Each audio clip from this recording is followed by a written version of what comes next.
The GI tract is a continuous tube that starts where the food comes in and ends where the food comes out. The length of the GI tract is 5 to 7 meters long. Teeth, tongue, salivary gland, liver, gallbladder, and pancreas all assist the digestive organs. Indigestion is when food and liquid is put into the mouth.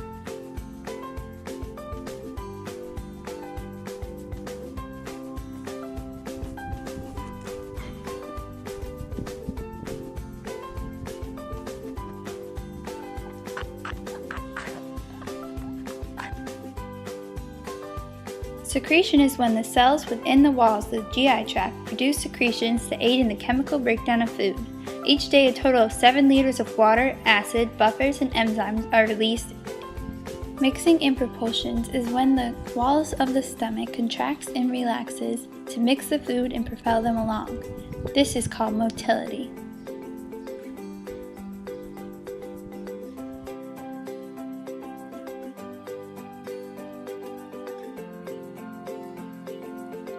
There are two types of digestion, mechanical and chemical. Mechanical is when the food is broken down with the teeth and smooth muscle churning the food. This breaks down the food into molecules and becomes dissolved and mixed into the digestive enzymes.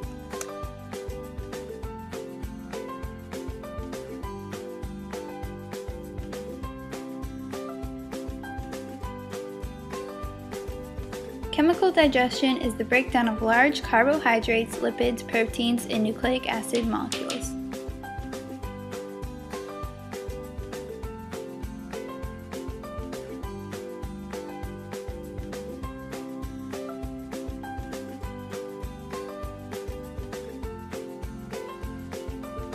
Absorption is when the secreted fluids, ions, and small molecules enter the epithelial cells, pass through the interstitial fluid, and then into the blood or lymph to be brought to the other cells in the body.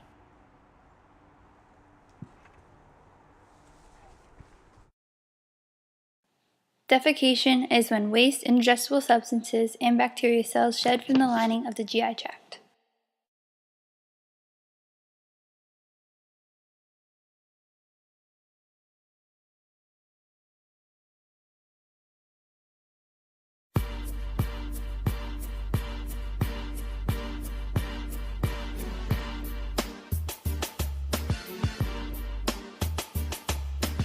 Out of the garden and into your mouth, my journey begins like a washing machine. I sit in your mouth and spin, spin, spin. When I'm all chewed up, I'm gonna take a ride down the esophagus slide.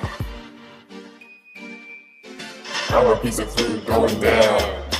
I'm a piece of food going down. Teeth, mouth, esophagus, stomach, small intestine, large intestine, colon.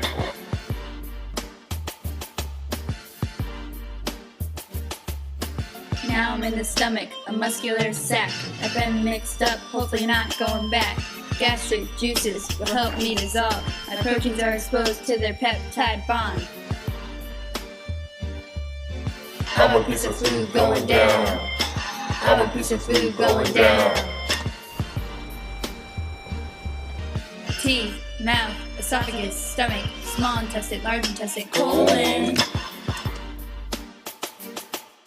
The liver makes the bile, gallbladder stores it too. It breaks down fat so easy for me and you. 20 feet long, in 8 hours from now, the villas or the goodies, wow. Move to the small intestine, although it's very long. Nutrients are absorbed, long, long gone. Materials that are left, move to the large intestine.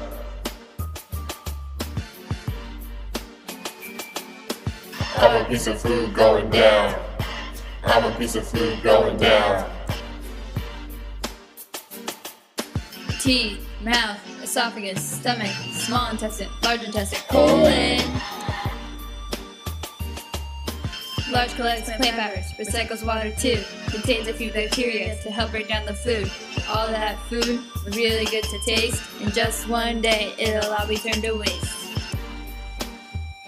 It is here where I get scrunched up, concentrated, packed, cramped, alternated, never the same again. My water is absorbed through my intestinal walls, I'm coming to my end. Let it turn down fine. 24 hours, toilet paper time.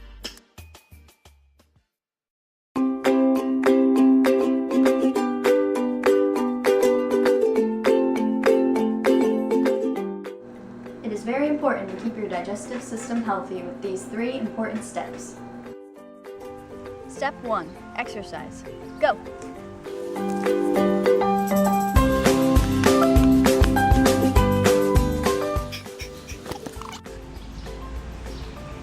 When you go outside to play, you're not only having fun, but also keeping your colon regular and healthy. Step 2. Chew your food. Swallowing your food whole makes it harder for your stomach to break down. Chew each bite slowly and savor the taste.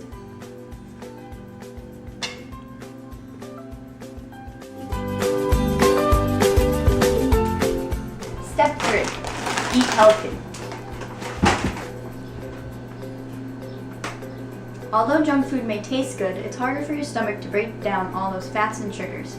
Eat healthy foods like grains, proteins, dairies, vegetables, and fruits. But you can always have a sweet treat once in a while.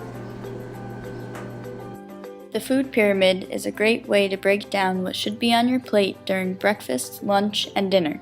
Here is a good breakdown of the kids your age should be eating 1.5 cups of fruit every single day. Fruits have many essential nutrients for the body, including sodium, potassium, fiber, vitamin C, and folic acid. All of these nutrients are important to the body, but fiber really helps out your digestive system. Fiber helps keep your bowel movements in check, reducing constipation. Eating fibers also helps lower your risk of becoming obese or getting type 2 diabetes. Bananas, cherries, and pears are tasty and healthy fruits. Vegetables and fruits are just about the same when it comes to the nutrients you're getting and what they do for your body. However, unlike fruits, you should be eating 2.5 cups of vegetables a day.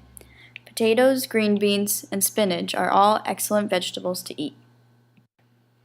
Kids your age need about 3 to 6 ounces of whole grains daily. Grains are an important source of fiber, vitamin B, iron, magnesium, and selenium. The B vitamins, thiamine, riboflavin, and niacin help regulate your metabolism, and they help your body release energy from protein, fat, and carbohydrates. Whole wheat bread, oatmeal, and brown rice are great grains. Kids your age should be eating around 5 ounces of protein a day. Proteins are the building blocks for your body's bones, muscles, cartilage, skin, and blood. They also build up hormones, enzymes, and vitamins. Lean chicken, beef, and pork are excellent sources of protein. Kids your age should be eating and drinking about 3 cups of dairy every day. Dairy is the best bone builder for your body. Dairy contains calcium, vitamin D, potassium, and many other nutrients. Milk is one of the best sources of dairy. Include it at every meal.